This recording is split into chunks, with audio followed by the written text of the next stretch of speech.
Hello everyone, welcome to selection academy. International organisation, चाहे UPSC का exam हो, चाहे एलएलएम का एग्ज़ाम हो, या चाहे एलएलबी का मेन सब्जेक्ट है public international law. International organisation एक ऐसा टॉपिक है जो सब जगह डिस्कस किया जाता है। यूनाइटेड नेशन और लीग ऑफ नेशंस के बारे में तो आप सब जानते हैं।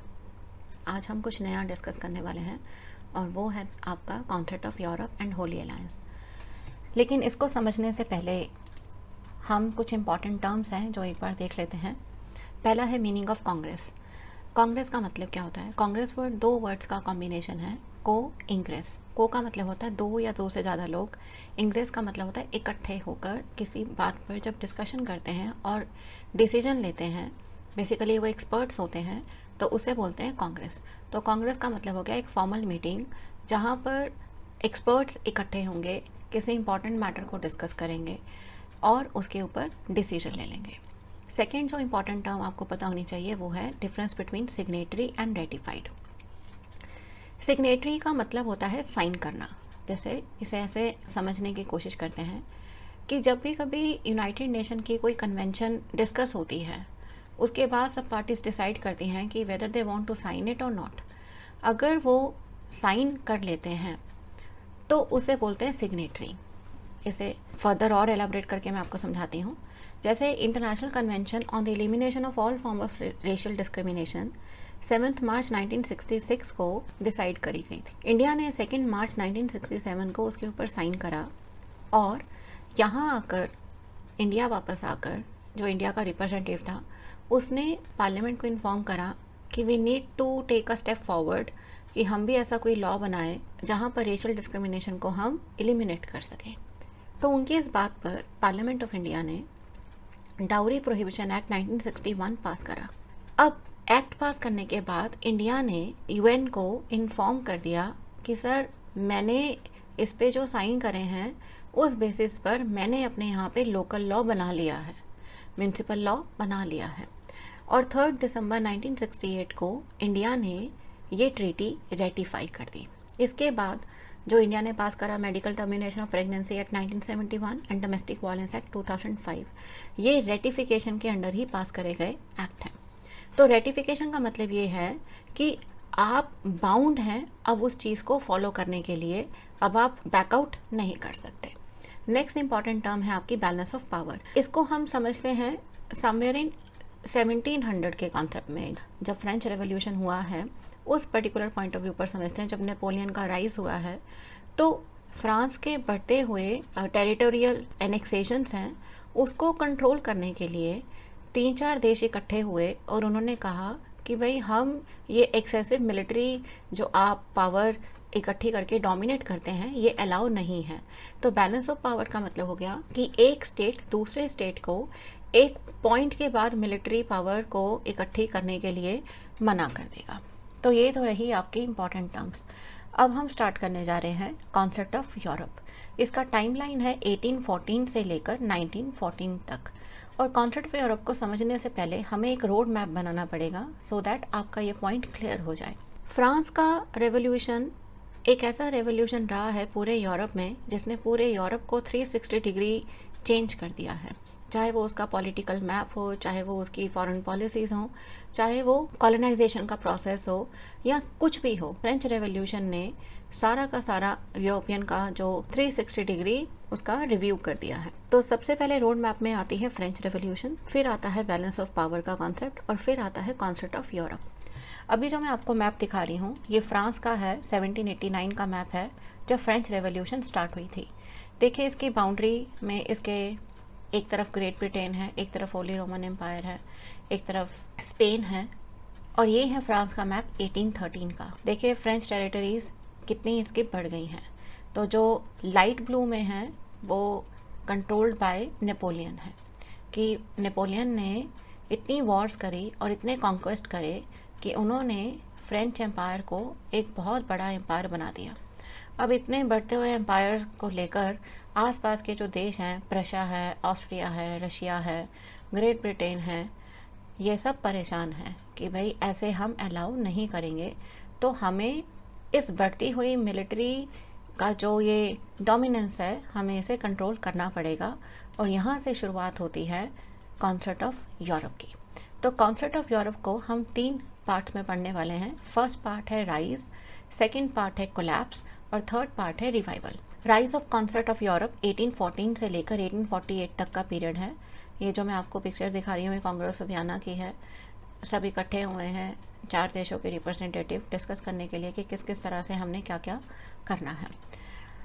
तो ब्रिटेन, प्रशिया, रशिया और ऑस्ट्रिया जो फ्रेंच एम्पायर की बढ़ती हुई टेरिटोरियल एनेक्सेशन से परेशान हैं, जब उन्होंने देखा 1814 में नेपोलियन की पावर का कोलैप्स हो रहा है तो दे केम टुगेदर कि अब हमें कुछ ऐसा पोस्ट वॉर का जो वर्ल्ड है वो कैसा होना चाहिए उसके बारे में हमें प्लानिंग कर लेनी चाहिए। इसके साथ ही उन्होंने 1814 में एक ट्रीटी साइन करी, ट्रीटी ऑफ शिमाओ, जिसमें उन्होंने होली अलायंस को फॉर्म करा। होली अलायंस का मतलब है, होली का मतलब हो गया कि बहुत पवित्र टाइप का ये आपका अलायंस बनने वाला है, गुट बनने वाला है। तो ये बेसिकली जो कंजर्वेटिव नेचर के देश रहे हैं जैसे प्रशिया होगा, रशिया हो गया, ऑस्ट्रिया हो गया, इन तीनों ने मिलकर आपस में एक अलायंस करा था कि भाई हम अपने जो कैथोलिक हमारे प्रिंसिपल्स हैं हम उनको प्रोटेक्ट करेंगे और उनको हम प्रिजर्व करके रखेंगे। तो होली अलायंस उस पर्पस के लिए बनाया गया था। ब्रिटेन थोड़ा लिबरल नेचर की कंट्री रही है शुरू से ही, तो ब्रिटेन ने मना कर दिया था कि मैं होली अलायंस का पार्ट नहीं बनूंगी। तो कांग्रेस ऑफ वियना हम कह सकते हैं कि अपने आप में ये पहला एक ऐसा इंटरनेशनल मीटिंग था जिसने आपस में बैठकर बात करने की जो एक नई शुरुआत करी, प्रॉब्लम्स को डिस्कस करना, उसको सॉर्ट आउट करने का उन्होंने एक तरीका ढूंढा। एंड डेफिनेटली स्वार्थ तो सभी का था, तो इसलिए हम इसे बैलेंस ऑफ पावर के नाम से भी जानते हैं। इसी कॉन्सर्ट ऑफ यूरोप ने आगे एक ग्राउंड वर्क प्रिपेयर करा है लीग ऑफ नेशंस के लिए और यूनाइटेड नेशंस के लिए। अब आपको क्वेश्चन ये आता है कि कॉन्सर्ट ऑफ यूरोप किसका मास्टरमाइंड था। तो बेसिकली जो प्राइम मिनिस्टर थे ऑस्ट्रिया के मेटर्निक और जो ग्रेट ब्रिटेन के फॉरेन मिनिस्टर थे कासलरीक, उनका मास्टरमाइंड रहा है कि हमें एक ऐसा सिस्टम हमारे पास होना चाहिए जिसमें हम आपस में बैठकर डिस्कशन कर सकें और पीस को प्रिजर्व कर सकें। तो इन सब ने मिलकर जो नेपोलियन वर्ल्ड की जो मोनार्कीज थी जो नेपोलियन ने ओवरथ्रो कर दी थी उनको रिस्टोर करने के लिए एक पूरा अटेम्प्ट उन्होंने करा।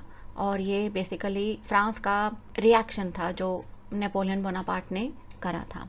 1818 के बाद फ्रांस को भी कॉन्सर्ट ऑफ यूरोप का पार्ट बना लिया गया था, लेकिन इस शर्त पर कि वो जितने भी डिफरेंसेस होंगे उनको मिल बैठकर ही सॉर्ट आउट करेगा। तो कॉन्सर्ट ऑफ यूरोप का प्राइमरी ऑब्जेक्टिव क्या था? स्टेटस क्यों मेंटेन करना था। स्टेटस क्यों मतलब जो नेपोलियन के टाइम पर जो बाउंड्रीज का एनेक्सेशन हुआ था उसको एज इट इज़ वापस पुरानी ओल्ड बाउंड्रीज पर लेकर आना था और उन सारी बाउंड्रीज को 4 देशों ने आपस में बांटना था, सो दैट एक कलेक्टिव वे से पीस प्रमोट करी जा सके और यूरोपियन अफेयर्स को मैनेज किया जा सके। जो इम्पोर्टेंट मीटिंग्स रही हैं इनकी वो मैं यहाँ पे डिस्कस कर लेती हूँ। इनका अपना कोई कॉन्सर्ट ऑफ यूरोप का अपना कोई रिटर्न रूल नहीं था या कोई परमानेंट इंस्टीट्यूशन टाइप का इंस्टीट्यूशन भी नहीं था। बस इसमें यह था कि क्राइसिस के टाइम पर जितने भी मेंबर्स होते थे या रिप्रेजेंटेटिव होते थे कंट्रीज़ के, वो चिट्ठी पत्र लिखकर बुला लेते थे कि आ जाइए और हमारा ये प्रॉब्लम है, ये हमने डिस्कस करना है। तो जो ग्रेट पावर्स की जो मीटिंग हुई है इस टाइम पीरियड के दौरान वो मैं यहाँ पर आपको इम्पॉर्टेंट पार्ट ही बताने जा रही हूँ। 1818 की मीटिंग है जिसमें पहला तो इन्होंने स्टेप यही लिया है कि जितनी भी फ्रांस ने बाउंड्रीज एनेक्स करी हैं वहाँ पर जो मिलिट्री अपॉइंट कर रखी है उन्होंने उसको विड्रॉ करेगा, आर्मी को विड्रॉ करेगा और जो भी लॉस हुआ है उन देशों को वहाँ पर फ्रांस उस चीज़ के लिए कॉम्पनसेशन भी पे करेगा। नेक्स्ट जो है आपकी 1820 की ट्रीटी है, इसमें उन्होंने साफ बोल दिया है कि भाई अगर किसी देश के अंदर इंटरनल कॉन्फ्लिक्ट हो जाता है तो वो by default concert of Europe का पार्ट नहीं रहेगा और कोई मेंबर उसके इंटरनल अफेयर में पार्टिसिपेट भी नहीं करेगा। 1821 की ट्रीटी कॉन्फ्लिक्ट रेज कर देती है ईस्टर्न और वेस्टर्न पावर के बीच में, रशिया, प्रशिया, ऑस्ट्रिया और western power Britain and France के बीच में, और यहीं से शुरुआत होगी सीक्रेट अलायंसेस की। 1822 की जो मीटिंग है उसमें जो इन्होंने डिस्कस करी हैं बातें, जो क्वेश्चन डिस्कस करा है वो है स्पेनिश रेवोल्यूशन और ग्रीक रेवोल्यूशन का। 1826 का जो प्रोटोकॉल है सेंट पीटर्सबर्ग का वो फेल हो गया है ऑटोमन एम्पायर में से जो वो इंडिपेंडेंस का क्लेम कर रहा है, उस बात पर इनका कोई कंक्लूजन नहीं हो पाया। 1830 में बेल्जियन डच कॉन्फ्लिक्ट पर बेल्जियम को एक सेपरेट स्टेट का स्टेटस दे दिया गया है और फ्रांस ने इस चीज़ को सपोर्ट करा है 1830 में क्योंकि उनके वहाँ पर भी अपनी एक रिवोल्ट हो गई थी 1830 की, फ्रांस की रिवोल्ट है जो चार्ल्स 10 के अगेंस्ट हुई थी, और जहाँ से सोशल इक्वालिटी का कॉन्सेप्ट शुरू होता है। और फ्रांस ने 1830 की रिवोल्ट को देखते हुए बेल्जियम के इंडिपेंडेंस को सपोर्ट करा था। 1840 का जो ओरिएंटल क्राइसिस है, ये ऑटोमन एम्पायर का अपना इंटरनल कॉन्फ्लिक्ट रहा है, जहाँ पर मोहम्मद अली पाशा अपना ही एक अलग एम्पायर, ऑटोमन एम्पायर के अंदर ही अपना एक अलग इंडिपेंडेंट एम्पायर बनाना चाहता है। होली अलायंस में आपको बता चुकी हूँ कि ये कांग्रेस ऑफ वियना के दौरान ही किया गया एक अलायंस था। किन कंट्रीज़ के बीच में हुआ था ये? प्रशिया, ऑस्ट्रिया और रशिया के बीच में हुआ था, क्योंकि वो थोड़े कंजर्वेटिव नेचर के थे और क्रिश्चियन सोशल वैल्यूज़ को प्रिजर्व करना चाहते थे। लेकिन क्राइमियन वॉर के होते ही पूरा का पूरा होली अलायंस शैटर्ड हो गया था। इसका मेन इंटेंशन था कि जो फ्रेंच रेवोल्यूशनरी वॉर्स हो रही हैं या होती हैं, जिससे कि तख्ता पलट हो जाते हैं, मोनार्कीज़ को ख़त्म कर दिया जाता है, कॉन्स्टिट्यूशनल मोनार्की शुरू करी जाती है, ये सब उन कॉन्सेप्ट के अगेंस्ट थे। तो आप ये कह सकते हैं ये सेकुलरिज्म के अगेंस्ट थे और ये नेशनलिज्म के अगेंस्ट थे। होली अलायंस का पार्ट सभी बने थे, लेकिन यूके ने मना कर दिया था ये कहकर कि नहीं, कॉन्स्टिट्यूशनल मोनार्की है और हमारी फ़िलासफ़ी जो है वो लिबरल पॉलिटिकल फ़िलासफ़ी है। तो फ्रांस की रेवोल्यूशंस ने पूरे यूरोप को जो चेंज करा है, उसको कॉन्सेप्ट ऑफ यूरोप में हम 3 पार्ट्स में पढ़ते हैं। कैसे? 1789 की जो रेवोल्यूशन हुई है फ्रांस की, लुइस 16 के अगेंस्ट, ऑटोक्रेटिक गवर्नमेंट के अगेंस्ट, उसमें क्या अचीव करा गया? उसमें लीगल इक्वालिटी अचीव करी गई है। इसका यूरोप पर क्या इम्पैक्ट आया है? नेपोलियन बोनापार्ट का राइज हुआ है, फ्रांस का जो किंगडम है वो एक्सपैंड हुआ है। सेकेंड जो रिवोल्ट हुई है 1830 की, चार्ल्स 10 के अगेंस्ट हुई है, अरिस्टोक्रेसी के अगेंस्ट हुई है। इसमें इन्होंने क्या अचीव करा है? सोशल इक्वालिटी अचीव करी है, जैसा मैंने आपको पीछे बताया होली अलायंस वाली स्लाइड में। कौन से नए देश बने हैं 1830 की रेवोल्यूशन पर? यूरोप में उसका क्या इम्पैक्ट हुआ है? पुर्तगाल, स्पेन, बेल्जियम, ये सब देश बने हैं। 1848 की जो रेवोल्यूशन है फ्रांस की, वो लुइस फिलिप के अगेंस्ट है, मिडिल क्लास प्रीडोमिनेंस है जो कैपिटलिस्ट की, उसके अगेंस्ट है। और इससे जो अचीव हुआ है वो है पॉलिटिकल इक्वालिटी और इकोनॉमिक इक्वालिटी। और इसका इम्पैक्ट क्या हुआ है यूरोप पर? Unification of Italy and Germany. 1848 की जो रेवोल्यूशन है लुइस फिलिप की, ये आप कह सकते हैं कि एक ट्रिगर पॉइंट रहा है कॉन्सेप्ट ऑफ यूरोप के कोलैप्स का, और यहीं से शुरू होता है downfall of concept of Europe. तो इतनी जल्दी जल्दी ये रेवोल्यूशन फैली है कि ये लैटिन अमेरिका और यूरोप के हर पार्ट में ये फैल गई है, और ये जो कांग्रेस ऑफ वियना का होली अलायंस का कंजर्वेटिव एजेंडा है उसके अगेंस्ट है। ये रेवोल्यूशन लिबरल थॉट्स पर बेस्ड है, और यहाँ से होता है होली अलायंस का। 1848 की रेवोल्यूशन से शुरू होता है कॉन्सेप्ट ऑफ यूरोप का कोलैप्स, और सबसे पहले जो इसमें वॉर होती है वो है क्राइमियन वॉर 1853 टू 1856।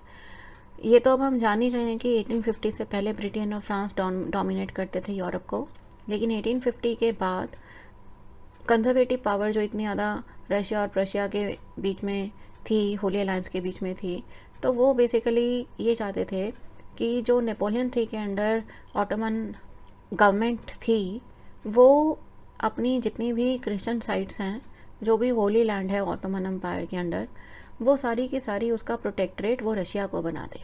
लेकिन अभी तक फ्रांस उसका प्रोटेक्टरेट था, लेकिन रशिया ने कहा कि फ्रांस का ये जो क्लेम है ये बेसलेस है। फ्रांस ने इसी चक्कर में को काउंटर करने के लिए उसने ब्लैक सी में अपने फ्लीट उतार दिए, और रशिया ने भी अपना शो फोर्स करके उसको रिस्पॉन्ड करा। तो इसमें 1851 में रशिया ने ऑटोमन प्रोविंसेस में अपने ट्रूप्स भेज दिए, और ब्रिटेन को ऐसा लगा कि भैया अगर ऐसा कुछ हो गया तो रशिया पावरफुल हो जाएगा, और ब्रिटेन ने फ्रांस का सपोर्ट कर दिया यहाँ पर आकर, और इसमें रशिया का डिफीट हो गया। Crimean war Russia, great Britain, France और ऑटोमन एम्पायर के बीच में हुई थी। मतलब एक तरफ रशिया था, दूसरी तरफ ग्रेट ब्रिटेन, फ्रांस और ऑटोमन एम्पायर था। रशिया के हारने के बाद 1856 में साइन होती है ट्रीटी ऑफ पेरिस।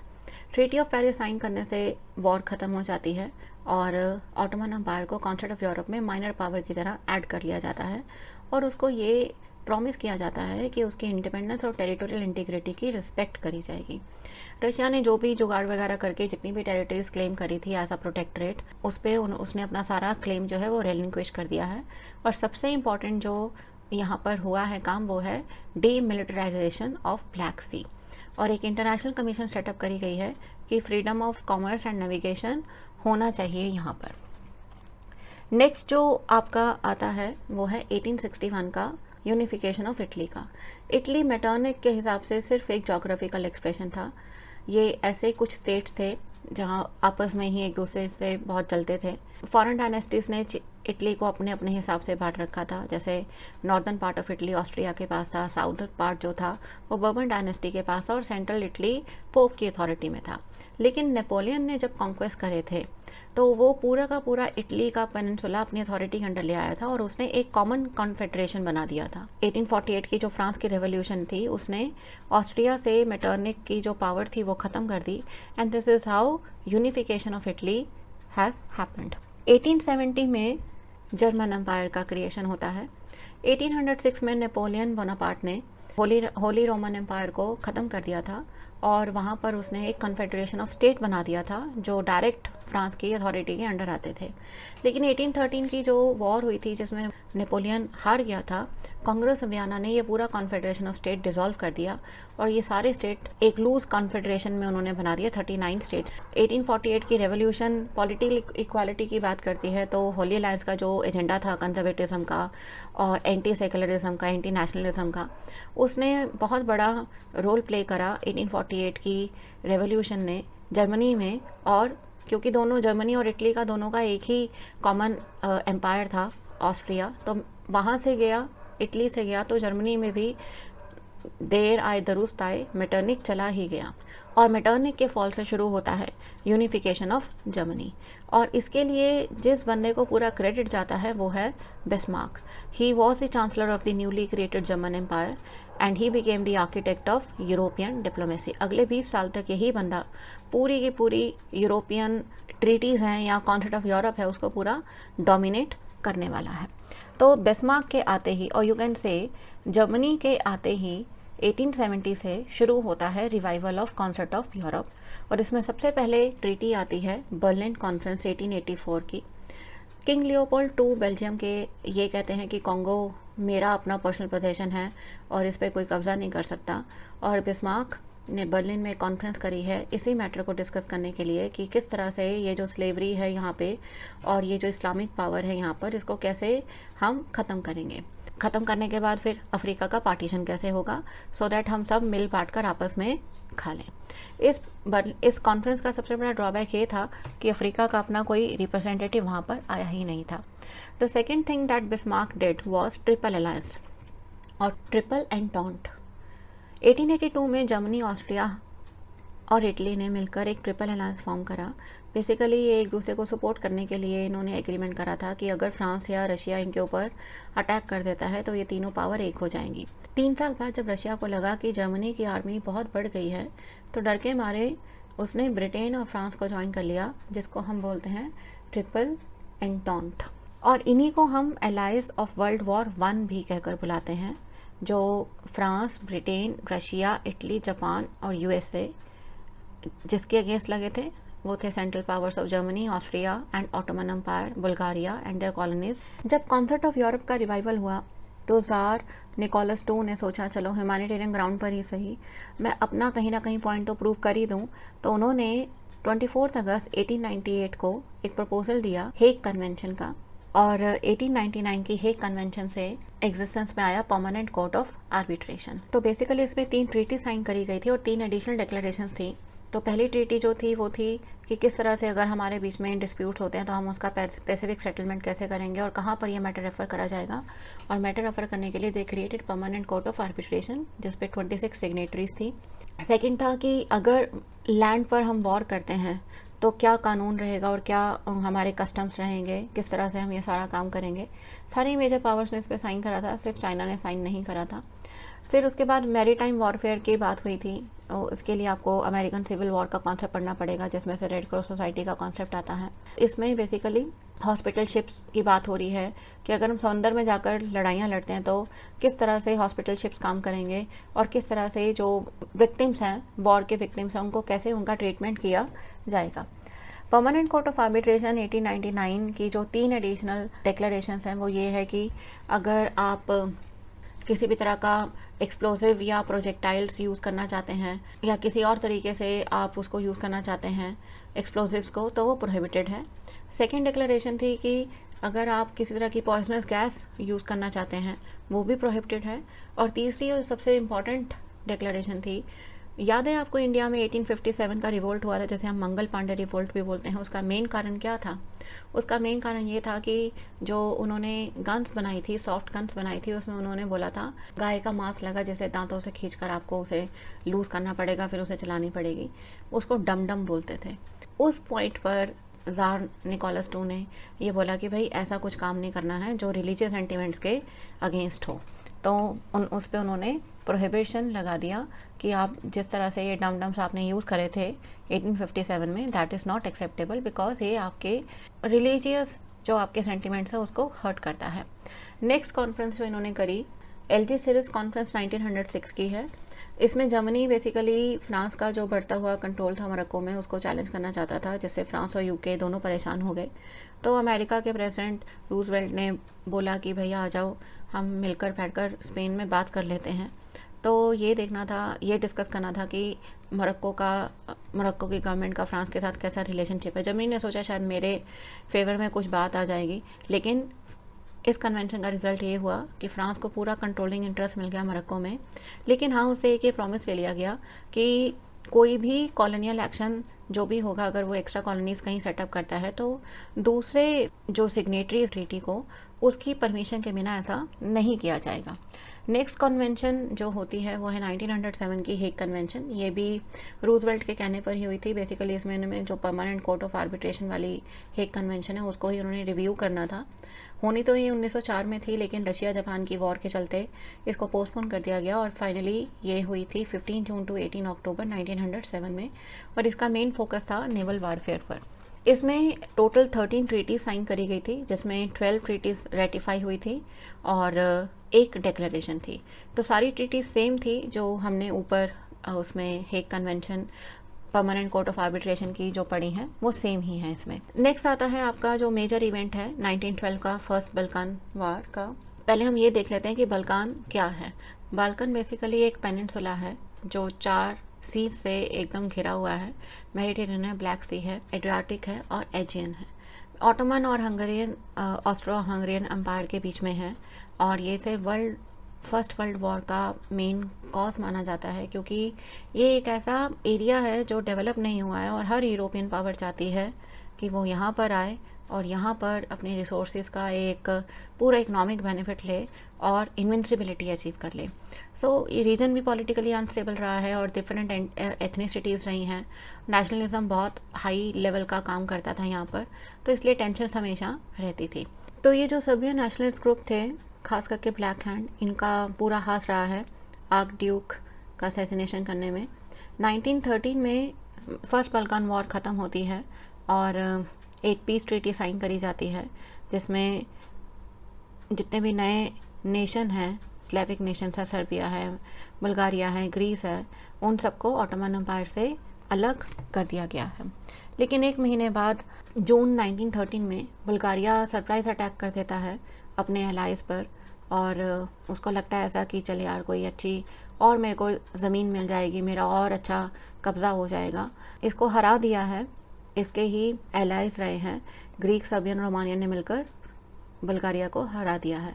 और बुल्गारिया को पेनलाइज करने के लिए एक ट्रीटी साइन करी गई है, ट्रीटी ऑफ बकरेस्ट, अगस्त 1913 में साइन करी गई है। और इससे बुल्गारिया बिल्कुल आइसोलेटेड हो गया है और थोड़ा अग्रेसिव भी हो गया है कि भैया ऐसा कैसे हो गया है मेरे साथ। इन सब का फ़ायदा, फर्स्ट और सेकंड बाल्कान वॉर का फ़ायदा सबसे ज़्यादा जिसको हुआ है वो है सर्बिया को हुआ है। सर्बिया को ऐसा लगा भाई उसे तो कोई हरा ही नहीं सकता है, इतना जीत गया है वो, और वो नहीं चाहता था कि किसी भी तरह का कोई फॉरेन कंट्रोल उसके पास, उसके ऊपर रहे या कोई फॉरेन इन्फ्लुएंस उसके ऊपर रहे, खास करके कॉन्सर्ट ऑफ यूरोप या कॉन्सर्ट ऑफ वियना। तो व्हाट दे डिड, उन्होंने अपनी नेशनल मूवमेंट शुरू करी और उन्होंने ग्रुप्स बनाने शुरू करे, सीक्रेट सोसाइटीज़ बनानी शुरू करी कि जो ऑस्ट्रो हंगेरियन रूल है वो वहाँ से हमने अपना पीछा छुड़वाना है। और इसको सपोर्ट करा रशिया ने, डेफिनेटली उसका एक पर्सनल अपना एजेंडा रहा है वहाँ पर, और सर्बियन गवर्नमेंट ने। इसका रिज़ल्ट क्या हुआ, असैसिनेशन हो गया है किनका, ऑस्ट्रिया का जो प्रिंस है आर्कड्यूक, जून 1914 में। और यहीं से शुरुआत होती है वर्ल्ड वॉर 1 की और यहाँ ख़त्म हो जाता है concert of Europe.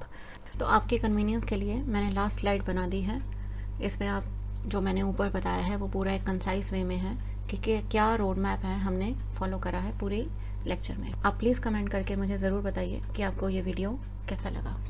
Thank you so much.